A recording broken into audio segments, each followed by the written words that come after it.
The Defining Decade, Why Your Twenties Matter, and How to Make the Most of Them Now, by Meg Jay. Picture yourself floating in the middle of an endless ocean. You scan left. Nothing but water stretching to infinity. You look right. The horizon offers zero clues. You could paddle anywhere. But here's the thing. You can't spot land in any direction. So what do? You tread water. You drift. You whisper to yourself, "Hey, I'm young. Life's a long game. Today's just whatever." But here's the uncomfortable question. What if that's not just misleading, but actually setting you up for disaster? Enter clinical psychologist Dr. Meg Jay in her game-changing book, The Defining Decade. After working with hundreds of 20-somethings for over a decade, she's ready to blow up this cultural fairy tale. Her startling truth? Your 20s aren't some throwaway prologue to your real life. They're the most crucial, transformation-packed years you'll experience as an adult. This isn't your typical self-help fluff. Jay weaves together cutting-edge neuroscience, eye-opening sociology, and deeply personal stories from people navigating the exact same waters as you. She reveals something profound. Those tiny, seemingly forgettable decisions you're making right now, which job offer to accept, who to date, how you spend your Tuesday evenings, are literally constructing the railroad tracks your future self will travel on. Here's what you'll walk away with today. You'll understand why believing you've got all the time in the world might be the single biggest roadblock between you and the life you actually want. You'll discover the hidden superpowers your 20s possess and learn practical, concrete steps to stop floating aimlessly and start swimming with purpose toward a life you've deliberately designed. Because, plot twist, the pivotal moments that'll define your entire existence, they're not waiting for you somewhere down the road. They're unfolding right this second. Let's meet Kate. When Dr. Jay first encountered her, Kate was 26, living in her childhood bedroom and serving tables. She'd graduated college with solid grades, but felt completely frozen. Her parents, who'd married young and harbored regrets about their lost youth, kept encouraging her to explore, to have adventures, to take her sweet time. They didn't want her repeating their mistakes, so Kate spent her early 20s trying to live the carefree existence her parents wished they'd experienced. Instead of feeling liberated and alive, though, she mostly felt stressed and lost. "My 20s are paralyzing," she confessed to Dr. Jay. "Nobody warned me it would feel like this." She packed her days with drama and distractions, and tried filling her therapy sessions the same way. Endless stories about weekend hookups and friend drama. Whenever future talk came up, she'd repeat her generation's favorite mantra, 30 is the new 20. In her mind, she had years before serious life needed to start. Bottom line, your 20s aren't a dress rehearsal. This is opening night. Dr. Jay refused to let Kate waste this critical window. She started interrupting the weekend gossip to ask about job applications. She pushed Kate to finally get her driver's license, something she'd avoided for years, which kept limiting her opportunities and made her feel like a passenger in her own existence. She told Kate something striking.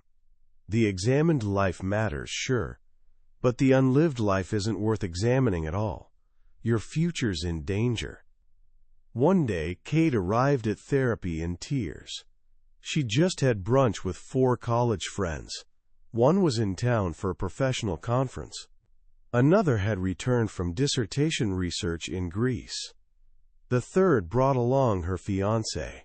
Sitting at that table, Kate looked around and felt suddenly, crushingly behind. "I had nothing to show for myself," she sobbed. "No real resume. No relationship worth mentioning. I wish I'd been more intentional." That word, intentional, sits at the heart of this entire book. It's the antidote to Kate's paralysis. It's about recognizing that your life isn't magically launching at 30. Newsflash, it already launched.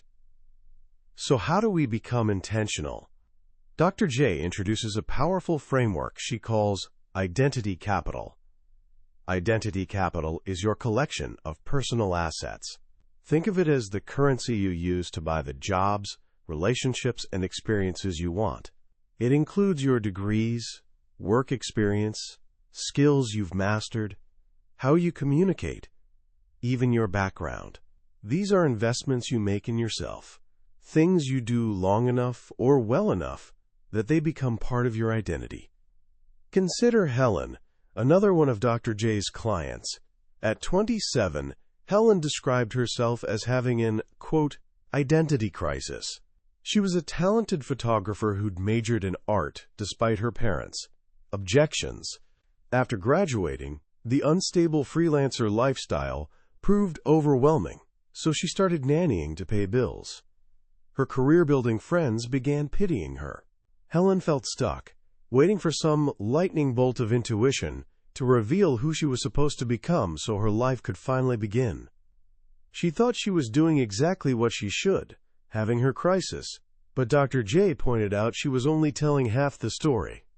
Erik Erikson, the guy who actually coined the term identity crisis, didn't just wander aimlessly through Europe in his 20s. Yes, he explored, but he also took jobs, studied new fields, built connections, and earned his psychoanalytic credentials.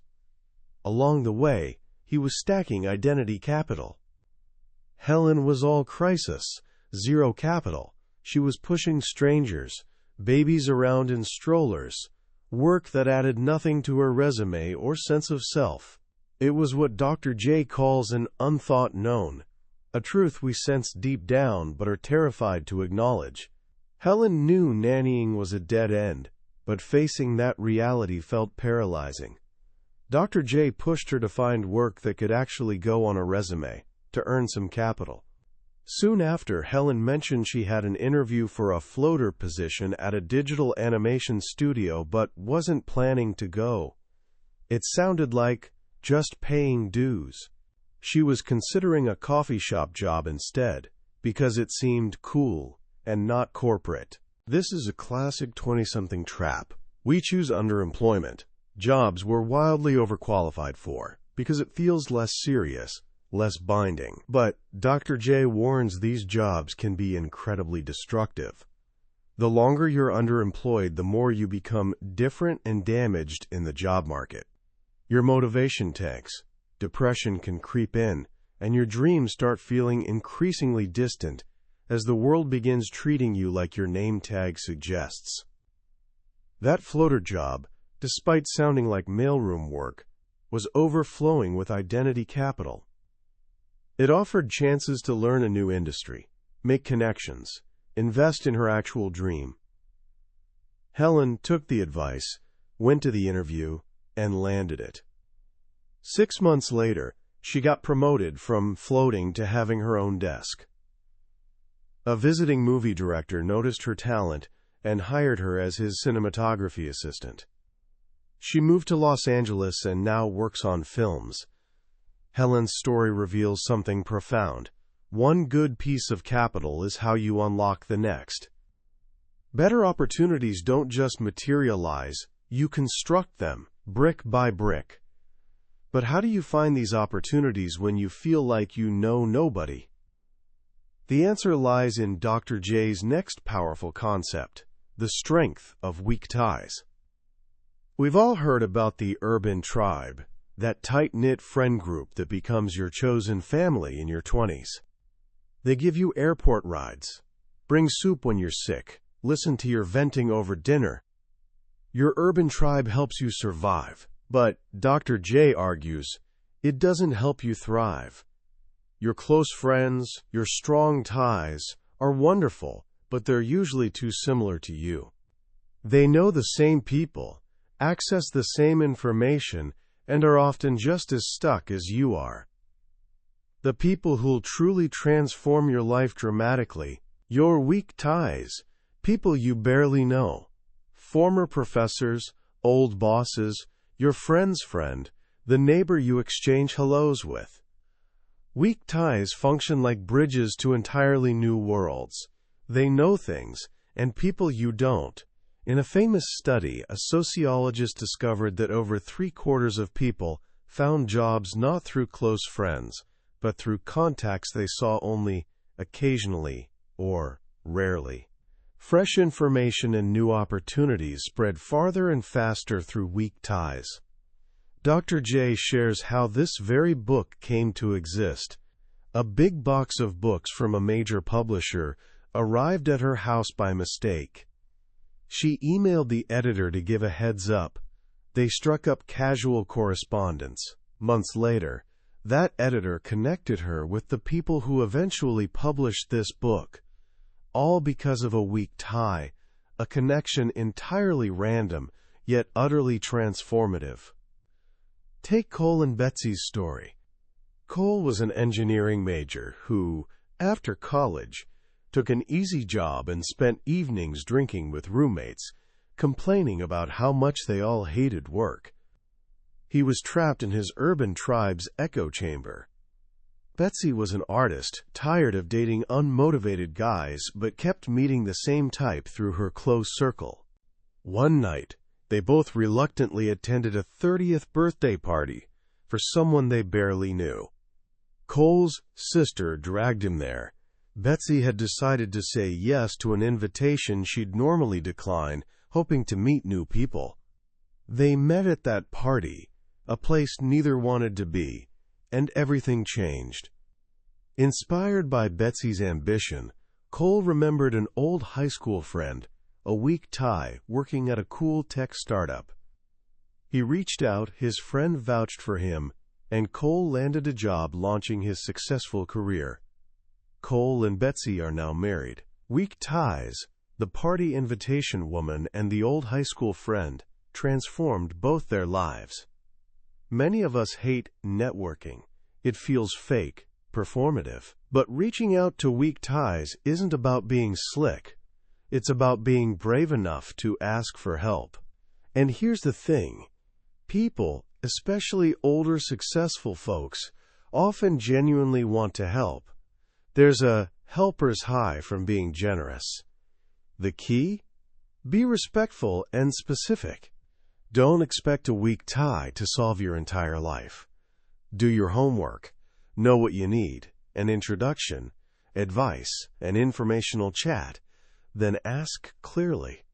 As Benjamin Franklin discovered, asking for a small favor can actually make someone like you more. Favors are how connections begin. Of course, to do any of this, build identity capital, or reach out to weak ties, you first have to make a choice. You need to pick a direction and start swimming. Which brings us back to that lost in the ocean feeling. Ian, one of Dr. Jay's clients, used exactly this metaphor. He felt so overwhelmed by the possibility of doing anything that he ended up doing nothing, just treading water, waiting for a rescue boat. This is a psychological defense against the terrifying realization that your life is your responsibility. It's pretending now doesn't count. Dr. Jay told Ian they were getting out of the ocean and going shopping for jam instead. She was referencing a classic psychology experiment. In one setup, a store offered 24 jam flavors for tasting. In another, just 6. The 24-flavor table attracted more browsers, but almost nobody bought anything. They were paralyzed by choice. The 6-flavor table drew fewer people, but those who stopped were 10 times more likely to actually purchase. The myth of 20-something life is that we're all standing before a 24-flavor table, drowning in endless possibilities. But Dr. Jay says this is nonsense. None of us actually have 24 viable options. You've spent 2 decades becoming who you are. You have interests, strengths, weaknesses, experiences. You're standing before your own personal 6-flavor table. The task isn't mourning you can't sample all 24. It's getting to know your 6 flavors and making a choice. But what if you feel like you should want something different? This is what Dr. Jay calls the tyranny of the should. You scroll through social media, seeing friends saving orphans or getting engaged, and suddenly your life feels inadequate. A client named Talia came to therapy feeling like a massive failure. Her life didn't look impressive. Her work didn't make people say, "Wow." She was comparing her messy, unfiltered reality to the carefully curated highlight reels of her 900 Facebook friends. The tyranny of the should paralyzes us with a false binary: perfection or failure. It stops us from investing in what's actually in front of us. Talia needed to get a job, even if it wasn't a wow job. She did as a marketing analyst and discovered genuine talent for it.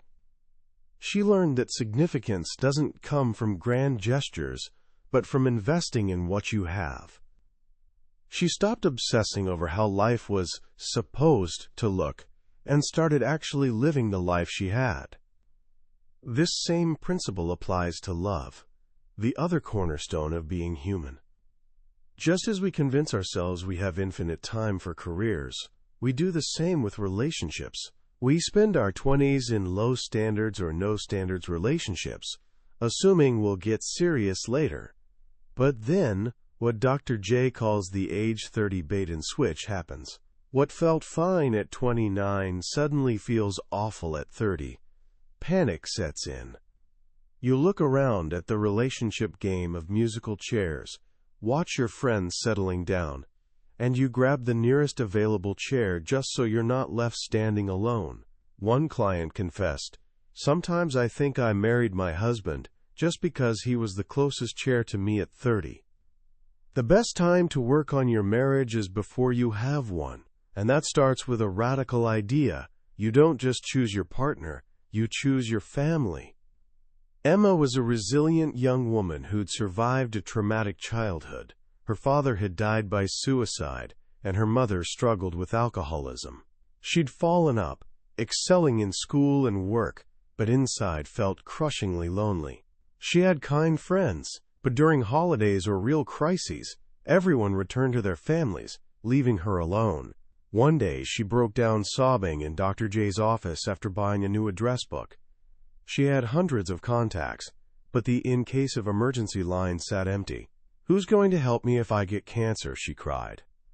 Dr. Jay told her, "We need to get you a new family."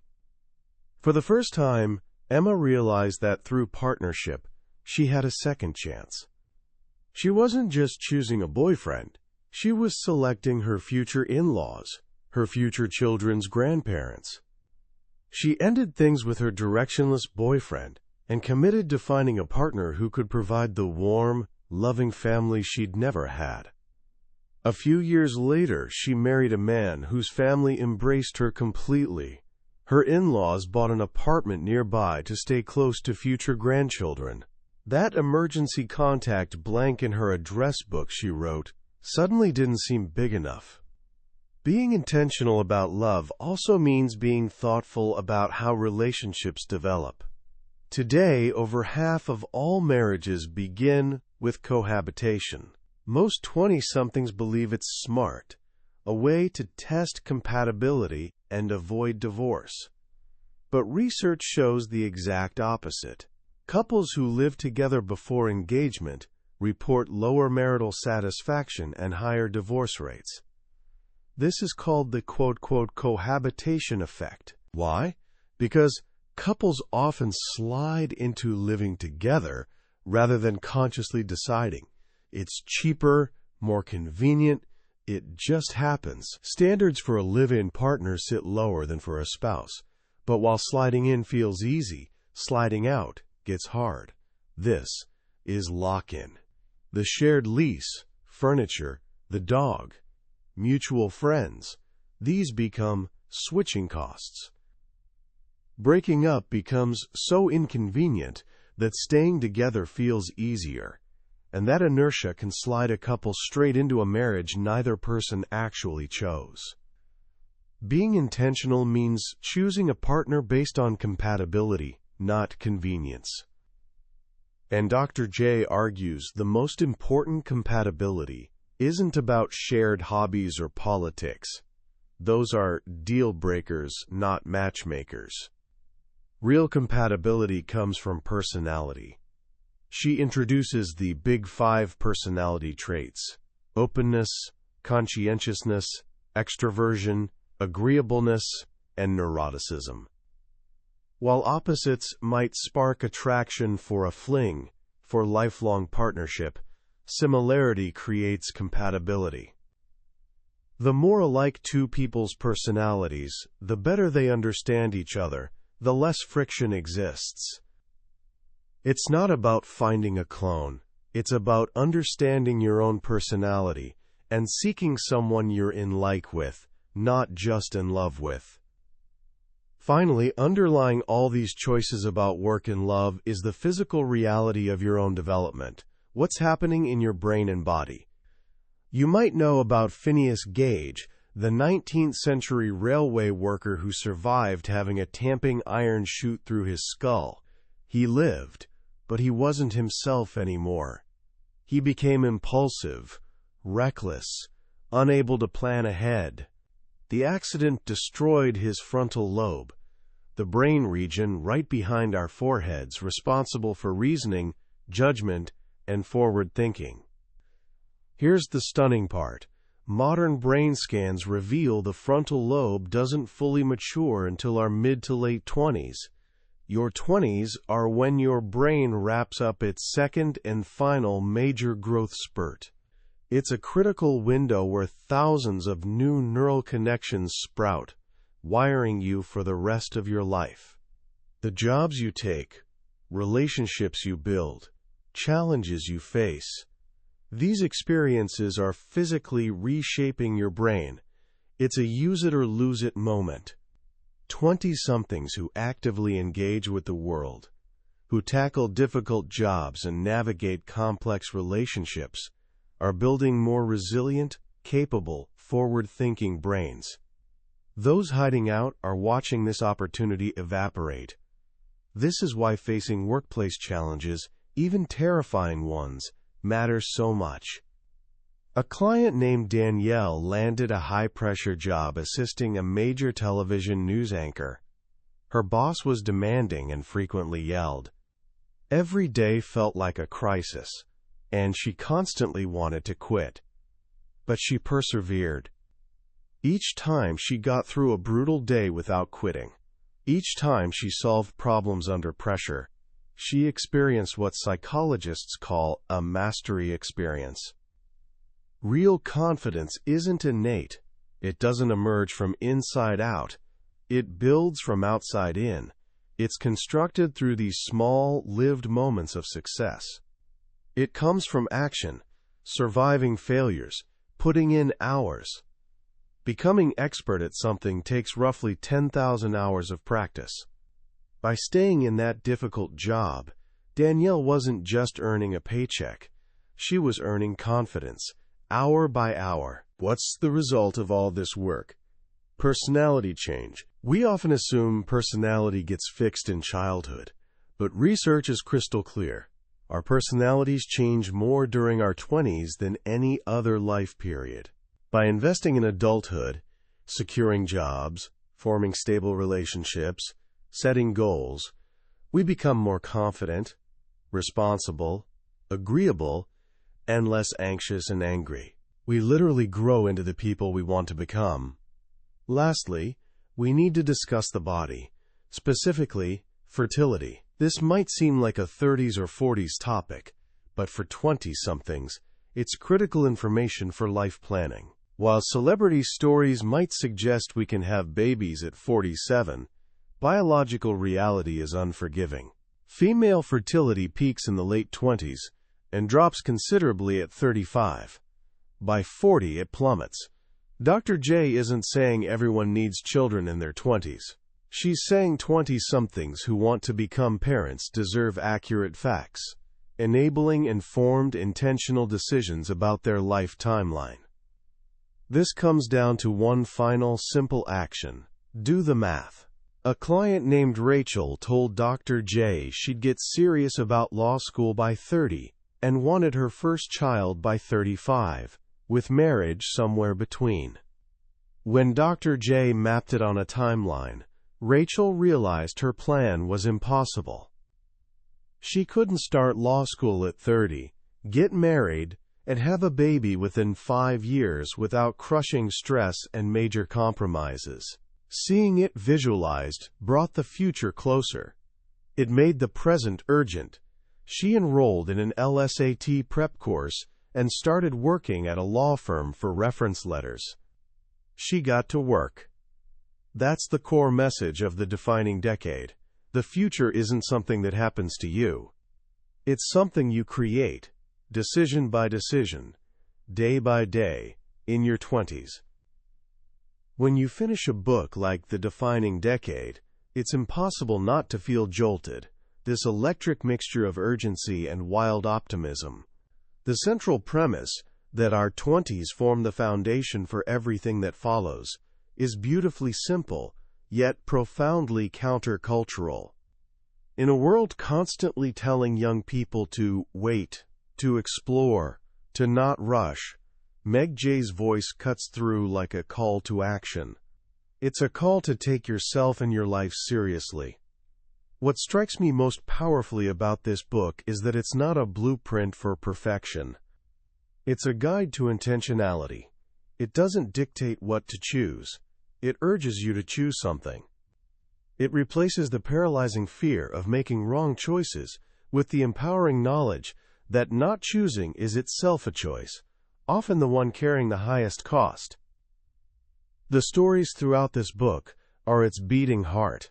We recognize ourselves in Kate's anxiety, Helen's identity crisis, Ian's feeling of drifting aimlessly. Their struggles mirror ours, and their transformations show us what's genuinely possible. They demonstrate that we're not defined by our pasts, but by the work we're willing to do right now.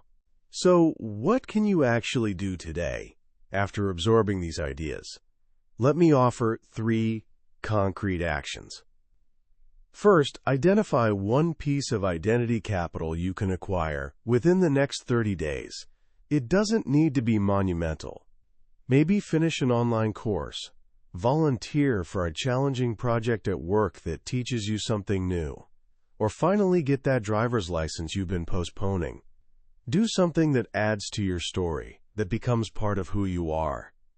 Second, reach out to one weak tie this week.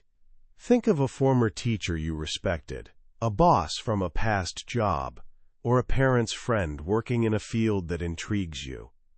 Send a simple, respectful email. Ask for 15 minutes of their time for an informational interview. Don't ask for a job. Just ask about their journey. You never know where that bridge might lead. And third, take 30 minutes and do the math for your own life. Grab paper and draw a timeline. Write your current age. Then sketch what you might want your life looking like at 35. Family? A specific career? Living somewhere particular? Be honest. Then work backward. What needs to happen between now and then to make that possible? You don't need all the answers. The goal is simply making the future feel real, bringing it closer so your actions today carry meaning and direction. That was our journey through The Defining Decade by Meg Jay. We've explored the key landmarks today, but here's the truth. A summary is like studying a travel brochure. The real adventure happens when you take the trip yourself. The magic of this book lives in those quiet moments when a specific story or single sentence resonates with you unexpectedly. This summary helps you decide if this journey's worth taking. If anything we've discussed sparks something inside you, grab a copy. Reading it isn't just information gathering. It's an experience that can fundamentally shift how you see this critical, powerful, defining decade of your life. A link to the book is in the description. Also, if you found this summary valuable, please take a moment to like this video and subscribe to the channel. That way, you won't miss our next deep dive into another life-changing book. Let's keep growing and learning together.